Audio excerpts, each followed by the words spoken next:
I saw my wife kissing her ex at my stepson's birthday party. They wanted to reconcile and become a family once again. I filed for a divorce and walked away. Now she is begging me to come back because he abandoned her once again.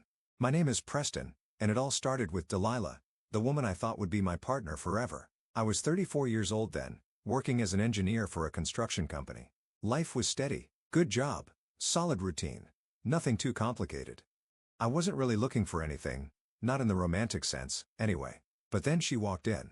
It was a Tuesday morning, and we had one of those long, drawn-out project meetings that needed too many people in one room and far too many PowerPoint slides. I remember glancing toward the back of the room as I set up my laptop, and there she was. She wasn't an engineer, not even part of the architectural team. Delilah was handling the logistics, setting up the meeting room, arranging the coffee, coordinating lunch orders. But none of that mattered the moment I saw her. I don't know how to explain it without sounding ridiculous, but I felt something shift. Her presence hit me like warm sunlight on a cold day, sudden, unexpected, but deeply welcome. Most people would have agreed. She was stunning. Brown hair falling in soft waves over her shoulders, and these green eyes that didn't just look at you. They held stories, secrets, things I suddenly needed to understand. When the meeting finally ended, everyone else filtered out, and she started clearing up the coffee cups. I stayed behind, pretending to check some numbers on my screen, but really, I was trying to build up the nerve. Finally, I said, "Hey, you handled everything today really smoothly. It was kind of a mess last week." She gave this little laugh, light and unexpected. "Yeah, that's what I do. Bring order to chaos." "I could use some of that in my life," I said, half joking, half trying to keep her attention. She glanced at me. Her head tilted slightly. "Are you flirting with me, engineer guy?" I grinned. "Maybe. Is it working?" "Maybe," she said with a smirk. "Depends how charming you plan to be. Charming enough to ask for your number and not get turned down." That was the beginning. We started seeing each other after that. Dinners, movies, lazy Sunday walks in the park. With her, everything felt lighter. Like the world made more sense. She had this way of speaking. Like every word mattered. Like she meant what she said and wanted you to listen. And I did. God, I did. I hung on every word, every laugh, every glance she sent my way. Then, a few weeks in, she looked different. Not sad, just tense. We were sitting in a cafe, 2 cups of coffee between us, a slice of banana bread neither of us had touched. I noticed her twisting her ring around her finger over and over.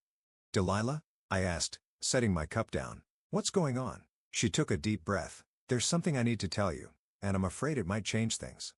My heart thudded. "Okay, just tell me." She looked away for a second, then right into my eyes. "I have a son. He's 5. His name is Kason." I didn't say anything right away.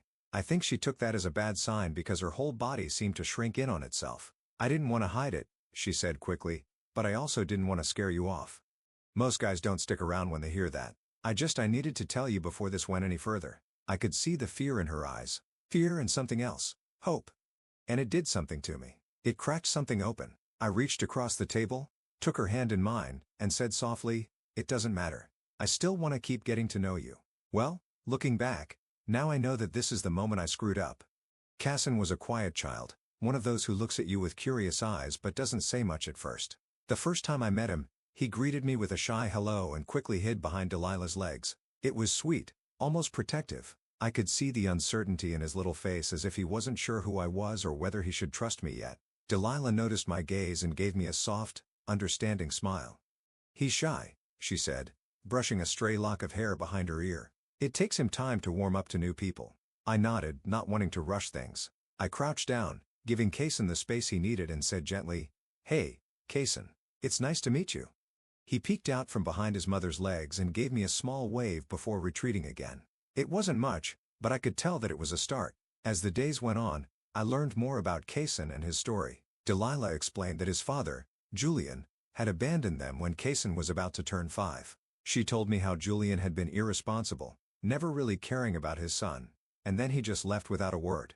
I felt a tight knot form in my chest as she spoke. I couldn't understand it.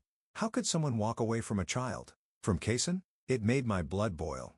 I wanted to do something, anything, to make up for the neglect and hurt he had already endured in his short life. "I don't know how he could do that to you or to Kason," I said, my voice thick with anger. "I want you both to know you'll never have to worry about being left behind again." Delilah's eyes softened, a mix of gratitude and sadness flickering there. I didn't want him to have another man in his life unless he was going to stay. But you're different. I can see it. And that was it. I was in. Not just for Delilah, but for Kaysen too. If I was going to be with her, I was going to be there for him too.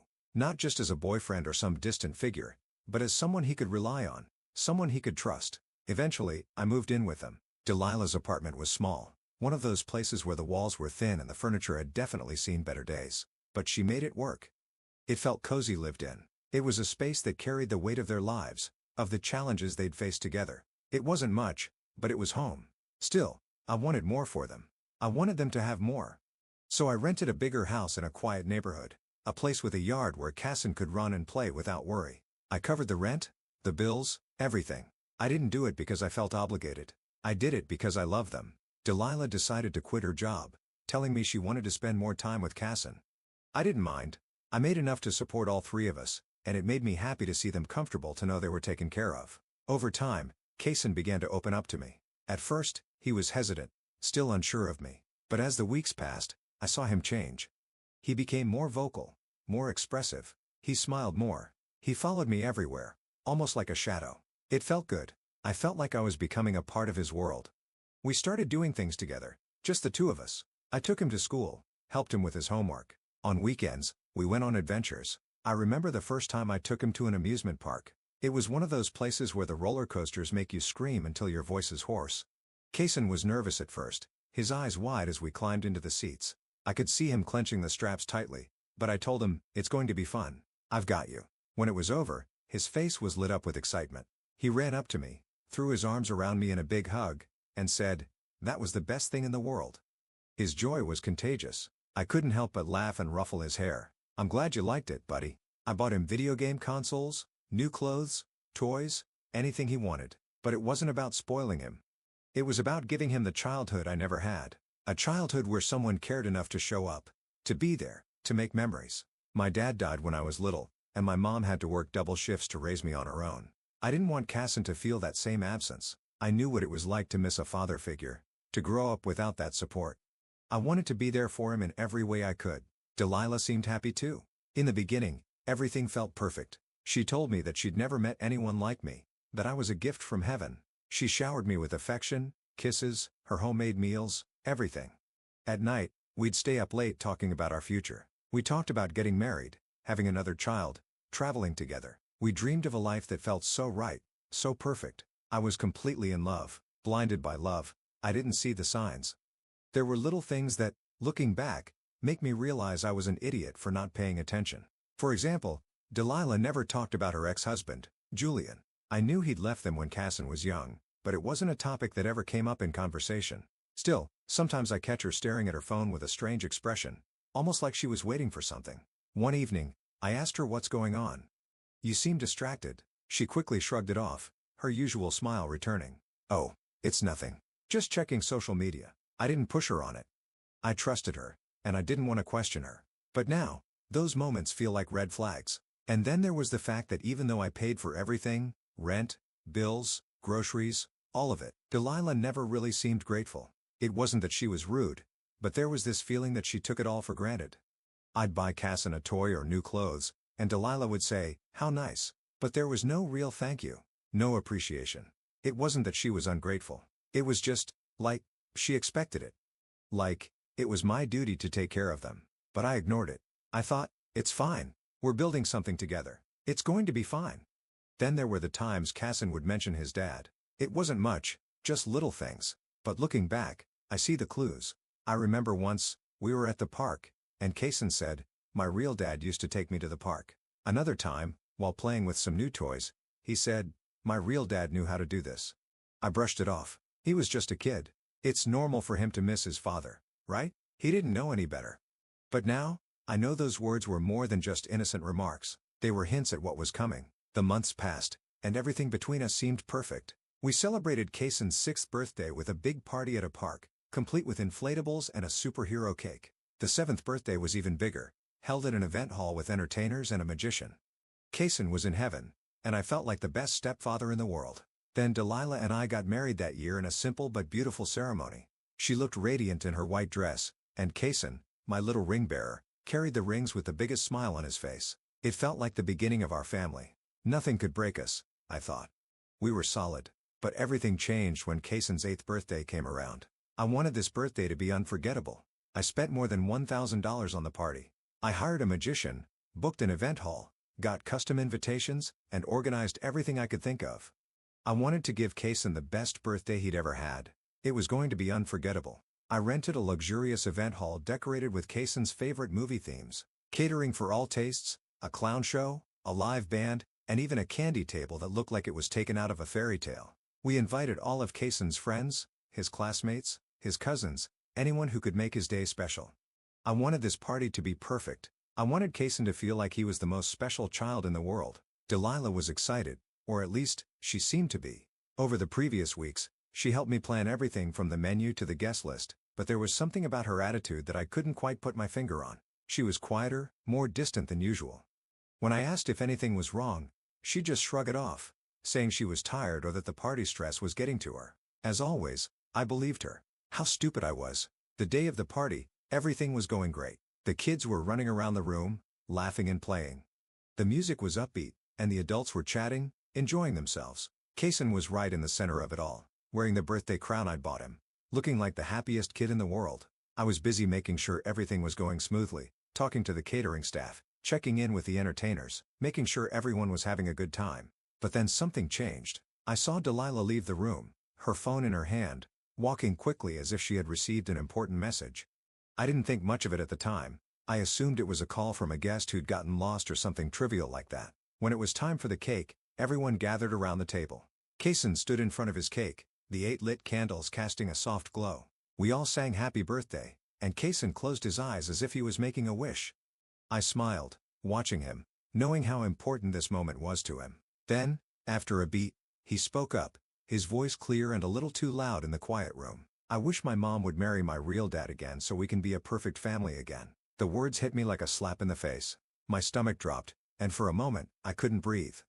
I glanced at Delilah, who had just re-entered the room, her face pale as she looked at Kaysen. She didn't say a word. The room went silent, and all I could hear was the pounding of my own heartbeat in my ears. I didn't know what to do. My mind raced, trying to process what I had just heard, but I couldn't. I tried to smile to keep the moment light for Kaysen. The adults looked at each other uncomfortably, and the children didn't understand what was going on. Delilah turned pale, and I felt as if someone had punched me in the stomach. I tried to smile, to act like it was nothing, but inside, I was devastated. That was what Kaysen wanted after all I had done for him. I looked at Delilah, waiting for her to say something to correct Kaysen, but she just looked down and started cutting the cake as if nothing had happened. My heart sank. I didn't want to make a scene in front of everyone, so I swallowed the pain and kept going with the party, but something inside me shattered that day. The worst was still to come. After Kaysen blew out the candles, the atmosphere shifted.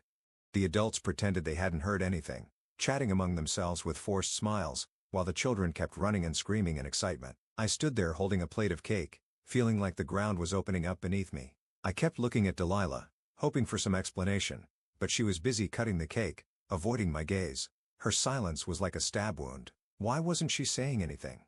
Why wasn't she telling Kaysen that this was our family now? I tried to calm myself, telling myself that Kaysen was just a child who didn't understand the weight of his words. Maybe he missed his dad, Julian. Maybe it was normal for a child to dream of his parents being together, but something inside me wouldn't let me rest. There was something about the way Delilah acted, her silence, how she avoided my eyes. I decided not to make a scene. Not today. I had spent over $1,000 on this party, and I wasn't going to let a child's innocent comment ruin the day. Or at least, I tried. I continued with my role as the perfect host.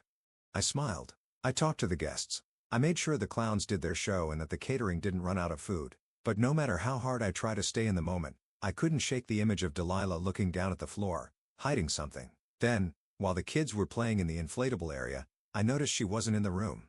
She had disappeared again, just like before when I had seen her leave with her cell phone. This time, I didn't let it go. I asked one of the moms to watch Kaysen for a moment and went looking for Delilah. The event hall was huge. There was a large backyard and a parking lot.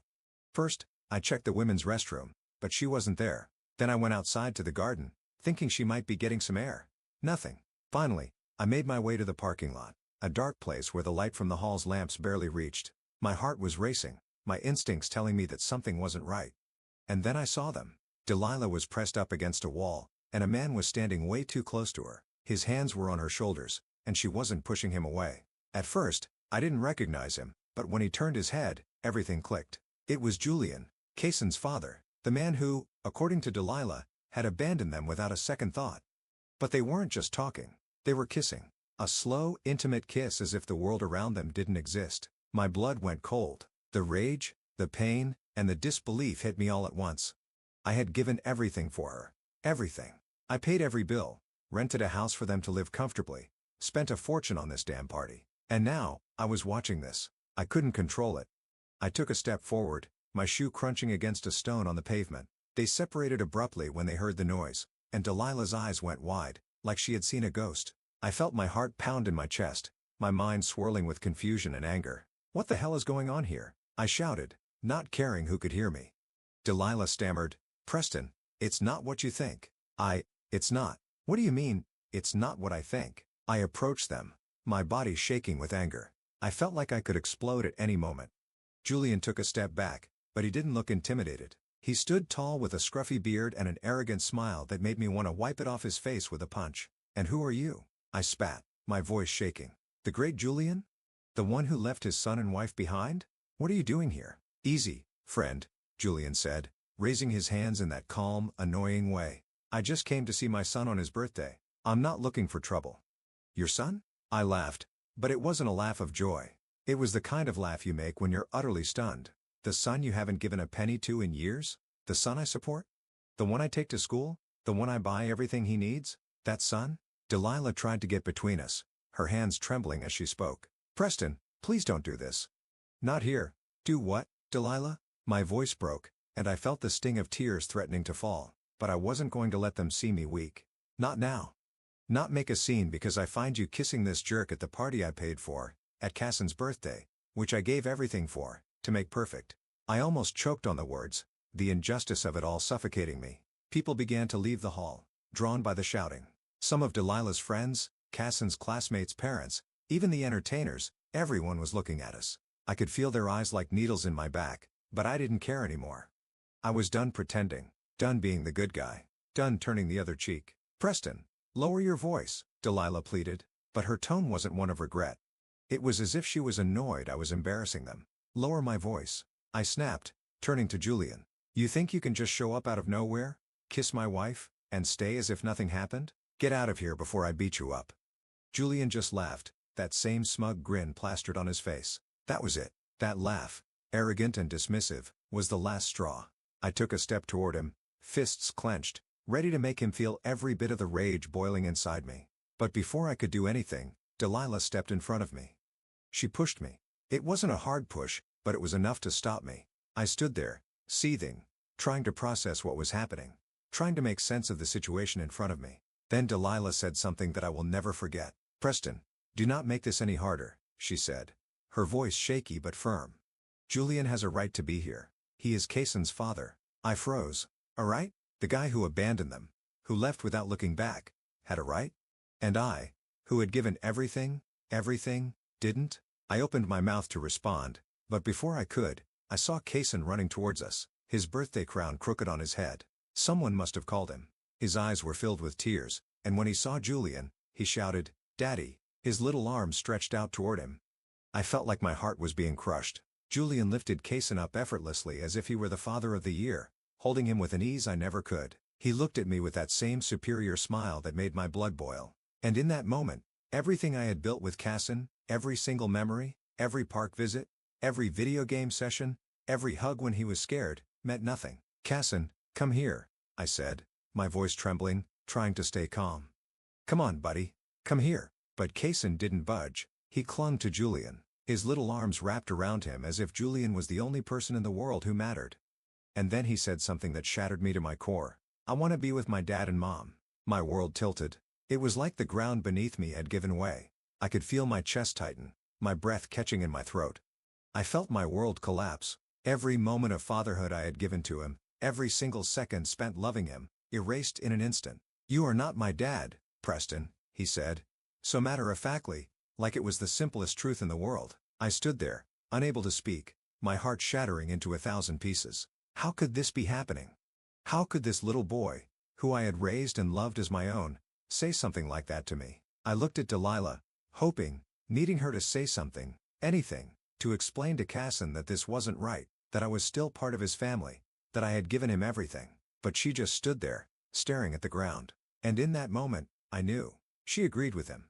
Delilah, I said, my voice trembling, tell me you do not agree with this. Tell me you do not want me to leave. She raised her head, and for a split second, I thought maybe, just maybe, she would apologize, that she would say it was all some kind of misunderstanding. But instead, she said it. Preston, I think it's best that you leave. We need space to be happy. Happy. Happy without me. After everything I had done for them, after all the sacrifices, all the late nights working, paying for everything, organizing a perfect birthday party, they were kicking me out.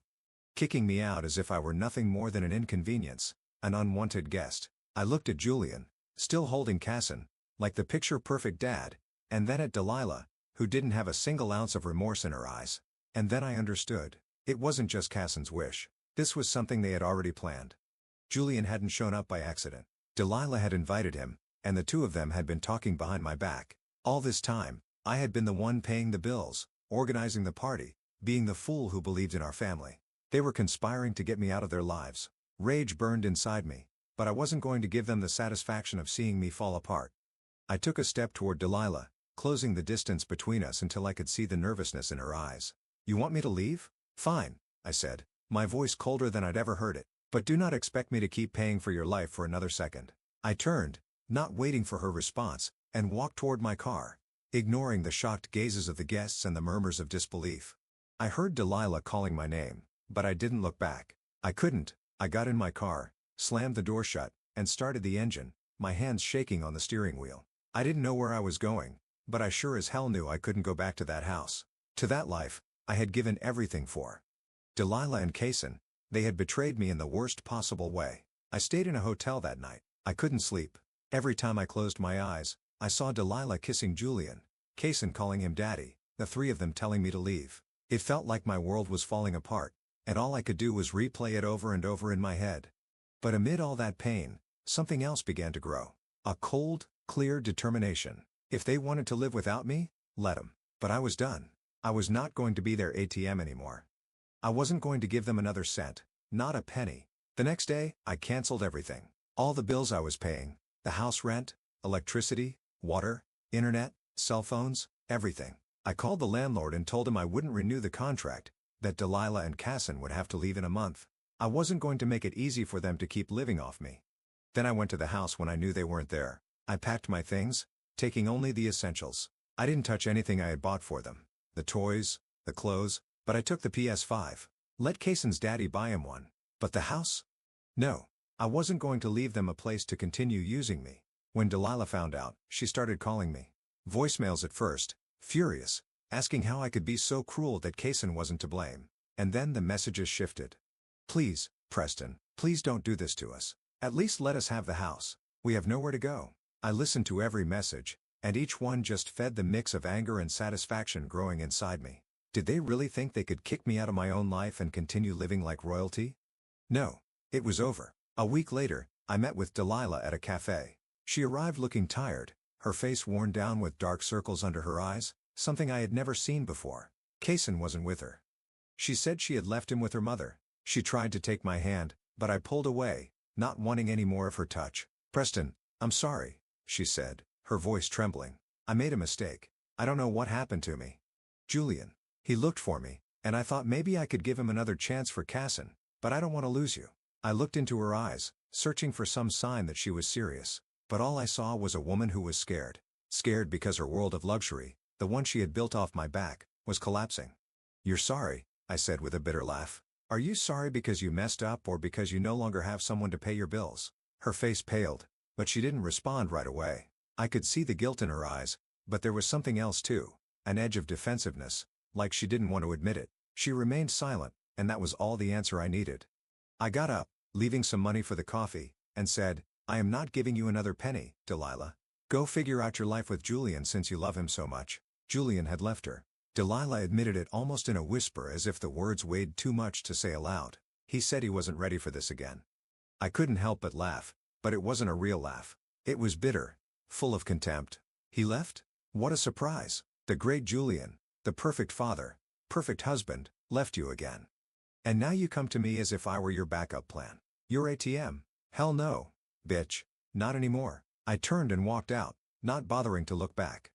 At the end of the month, the landlord called me. He told me Delilah and Kaysen had left.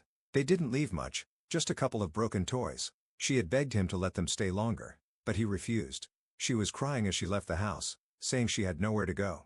That was the last I heard about them. The divorce process was quicker than I thought it would be. I hired a lawyer, filed the papers, and just a few weeks later, we were in front of a judge. Delilah didn't have the money to fight it, so she didn't put up much resistance. We signed the papers in a cold office with a judge who barely looked up from his paperwork.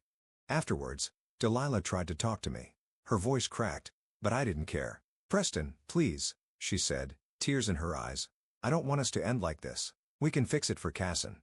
"For Kaysen?" I laughed, but there was nothing funny about it. "Don't use Kaysen as an excuse, Delilah. You did it for yourself. It was always about you. You wanted Julian. You wanted the luxuries. You wanted everything without giving anything in return. Now, face the consequences." Her face faltered. She opened her mouth to speak, but no words came out. She looked at me as if she thought there was still some part of me that cared, some part of me that might want to fix things. But there wasn't, not anymore. The truth was clear now. She had never cared for me the way I had cared for her. I didn't have anything left to give her, and I wasn't going to let her use me anymore. She had made her choice, and now it was time for her to live with it. She didn't insist again. She signed the papers and left with her head down. I didn't watch her walk out. I just stayed there, numb, feeling like the weight of everything had finally been lifted, even if it was in the most bitter of ways. A few weeks later, I learned from a mutual friend that she'd gotten a job as a cashier at a supermarket. The salary barely covered rent for a small room in a cheap neighborhood where she lived with Kaysen. They had no furniture, just a mattress on the floor and an old stove. Kaysen no longer went to the private school I had enrolled him in. Now he was in a public school wearing a uniform that was too big for him because Delilah couldn't afford to buy a new one. Part of me felt sorry for Kaysen. He didn't deserve that life, but it wasn't my responsibility. He had made his choice, and so had Delilah. He had told me I wasn't his dad, and Delilah, well, she had made it clear where her priorities were. They both chose the life they had now, and while I wish things were different for Kaysen, I couldn't fix it. It wasn't my job anymore. Delilah had wanted to play with my heart, my money. She had used me for everything I was worth, and now she was paying the price. Sometimes, I think about Kaysen and wonder if he's okay. I hope he is. I hope he's not caught up in the mess she's made, but I can't save him.